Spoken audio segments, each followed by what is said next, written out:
Hello, good afternoon, good morning. Welcome to the daily session with myself, Giles Cochran. Hope everybody's doing well and you can see my screen, hear my voice okay. Morning, TM, Lauren, good to see you both. Hey, Nadja. Hey, Sue. Hey, Osho. Okay, folks, right. Happy Friday, everybody. Let's get stuck into the session and let's just check everything. It's working as it should be. Yeah, that's all working as it should be. Okay, right. So, a few things to digest this morning. The first thing for us to be looking at is what the major headline news is. So if we just go to the European Open, what we're looking for here is what's really grabbing markets' attention. Risk appetite subdued in stocks, private credit fund concerns and geopolitical risks. That geopolitical risk has reached the spotlight now with the prospect of US President Trump initiating military action against Iran. That's sort of a geopolitical risk that we're seeing in the dollar, we're seeing in oil, we're seeing in gold, right? The dollar yen, that sort of short bias I was looking at yesterday is no longer valid because the dollar is being bid on geopolitical concerns. We saw that very clearly coming in yesterday. Trump has said that 15 days is the maximum deadline to reach an agreement with Iran. Otherwise, it'll be very unfortunate for them, right? Reportedly weighs a limited strike to force Iran into a nuclear deal. So we have US aircraft carriers heading over to the Gulf. So there's a few things to be aware of. The first thing is the Straits of Hormuz. That is a major route for oil to come into the global supply. So what you're looking for is if you hear a headline, if this escalates and Iran block the Straits of Hormuz or they close the Straits of Hormuz, look for immediate upside in oil. Okay, that's headline number one, and immediate upside in gold, and an immediate downside um, uh, in the euro dollar, upside in the dollar. So they're the things to be aware of. European equity futures are indicating a positive cash open. And then we've got quite a lot of data coming out today. We've had some sort of strong PPI data coming out for the European side of things. We'll look at that in a minute. Um, we've also got the Fed's preferred measure of inflation, the PCE print. Now, the difficulty with this print today is that geopolitical risks are getting the headline, right? So that's the real sort of major focus at the moment. As you look through, you know, every the dollar's being bid on the Middle East tensions essentially. And that's weighing on the majors. That's the major driver that I see out there today.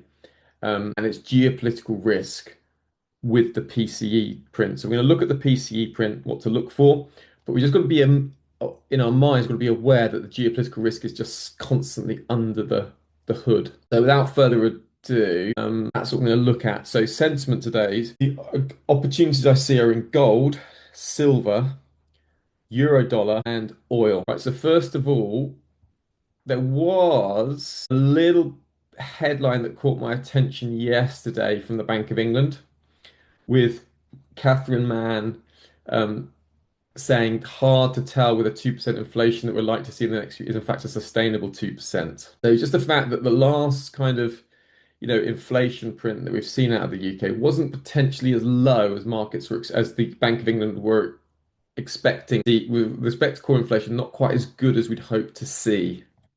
So that just now Catherine Mann is known as an activist in the Bank of England.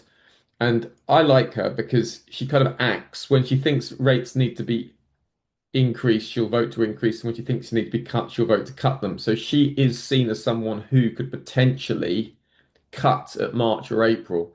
So the first thing to say is that, yes, she's worried about the labour market, so that's cut rates.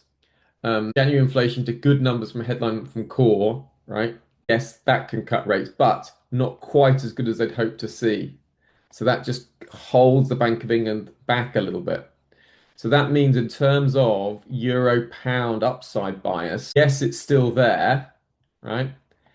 Um, but I do think it's just best to keep this at break even. Because if that goes back to that area there, it's just too much of a retracement on the euro pound. So I'm still long the euro pound. And I really want to get out of this area. You can see we're trying to hold towards the highs. And structurally that is nice, right? You're moving up and trying to push higher from this region. But we had one, two, three false breaks of that area yesterday. And really what we wanted to see was a clean break of that overhead trend line. Right. So that's just holding price up there for now. It is building, but we're looking for a breakout to carry on higher. So for now, right, euro pound at break even still makes sense. And the yield spread is trying to reach higher, but I don't think it's worth having stops open on that. So keeping that at break even, even though it's not on break even there, making sure my stops stay at that break even level. I'm just going to make sure they're all checked in now. That's it. So that's what's going on with the euro pound from yesterday. The euro dollar. Now, yesterday we were looking at 775 region. You can see that it triggered in once, triggered in twice, and then stopped out. That's kind of like the area. So if you go above here, go long, underneath low. So today, what I'm looking for is anything in this sort of 6.5 region. And I'm looking for that as the area for more dollar buyers to come in. So I think that's a reason we got that swing point there, right? You got this minor swing point there. So stay underneath this region, stay short, right? Above, stay long, right? So that's kind of your line in the sand, the pivot there. So above this level, right, it's long, and underneath it, it's short. And I've got a short bias because of the dollar strength, the geopolitical risk, and obviously there's the PCE risk coming up later. Now, in terms of that data point, that's the major data point to look at for the dollar. And this is the Fed's preferred measure of inflation. And so what we're looking for here is ideally something that confirms further dollar strength, because that's the mood of the market is dollar strength. So I want to see something that pushes the dollar into that direction. So here will be the trade. It will be looking at PCE coming in 0.5% or higher, year on year, 3.2% or higher. And I would want to see the headline 0.5% or higher, 3% or higher. So in other words, with the PCE prints for the core and the headline, I want to see a beat above markets, maximum expectations across the board to give me a euro dollar sell at market bias. And because there's geopolitical risk out there as well, I would expect that to give the euro dollar an extra push to the downside. So I would be happy to look for that. Now, if you look at the Dixie, you can see we're heading up into this sort of resistance level, right? And we can see we're just having a little natural bit of a pullback. But if the dollar keeps getting bid on this geopolitical risk, then we could look for this potentially to move higher and potentially just to break out of this bottoming area here. You can see hammer reversal, hammer reversal, hammer reversal. Not a bad area. If we can get up above, then you're starting to look like you're going to go to 99 or 100. Okay. So the dollar being bid on geopolitical risk is supportive of dollar upside in the near term. So what I want to see is something that gives me another reason to buy the dollar. Now, if it's very weak data, you would expect some dollar weakness, but then it could be offset from geopolitical risk with US President Trump and the market being uncertain what he's going to do regarding Iran. So that's the risk with it. So for me, I just want to focus on dollar strength for today. But yes, if it came in massively below market's minimum expectations, there would be a short-term opportunity to buy the euro dollar. But just be aware that can retrace really quickly on geopolitical risk. So if this did come in below market's minimum expectations across the board, that would give a scalping opportunity for euro dollar longs. But be very careful of it because, is it going to last? Is it not going to last? So for me, for the euro dollar, just simply stay above this level, stay long, get underneath this level, go short. So that's my outlook for today. Okay. My bias preference is to short this level, but I've only got a 5 point stop on it. So that's how I'm playing the euro dollar. There's also opportunity in gold. Sorry, folks. Gold is coming up to that sort of 50-50 level. That's a great area for potential longs on a breakout of here. So this can be tried, right, up to 3 times going above 50-50. If it goes above, stay with it. If it goes underneath, get out, right? So I've tried it up to 3 times. I've got $8 stop on it. This is a great area for potential gold upside. And you're getting this breakout of this structural move here. So not unreasonable to try to get into that. And geopolitical risk could be the trigger it needs to push up. So that's gold. The silver has a similar outlook here. You've got a breakout of this. It's almost like a kind of head and shoulder, double head and shoulders pattern. Not that there is such a thing, but you can see left shoulder, head, right shoulder here, right? False break of the neckline. But this area here, very nice. So a breakout of a very flat horizontal level. So again, what you're looking for is a retracement back down to the 79.50 level and just have like a $19 stop on it, try up to 3 times. So that's what I'm looking at for gold, for silver, euro pound, keeping them euro dollar, and oil. Let's just look at oil. We had that rate, didn't we? Hang on, let's go over to the other. The oil had the break of that level yesterday. I don't know if anyone got into that.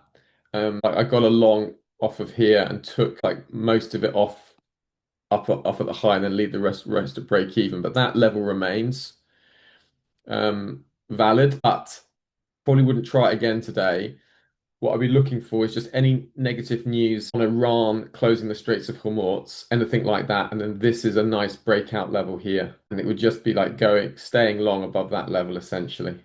Now, obviously, the other thing to be aware of is if there's and remember, this has happened quite a lot of the time, is markets suddenly de-escalate and everything retraces. So if we see a de-escalation, if US President Trump suddenly makes an announcement that a deal has been struck with Iran, then the dollar can weaken again, and we could see probably some decent upside in the euro dollar. So keep that awareness in your mind.